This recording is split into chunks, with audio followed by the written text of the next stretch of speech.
In this video, you will learn how to fix errors on Turbotax. First, open your tax return, sign into your Turbotax and open your return.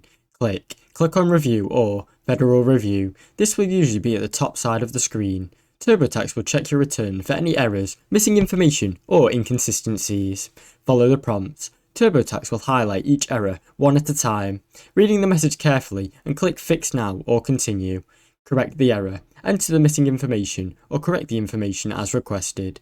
Examples include missing forms, typos, incorrect numbers or incomplete sections. Repeat until all errors are fixed. Turbotax will guide you through the whole process and guide you to all your errors, so you will not let you fail unless they are all resolved. Run final review again. Once everything is fixed, go to review and run it again to make sure there are no issues appearing. Now you know how to fix all of your errors on Turbotax. Thanks for watching.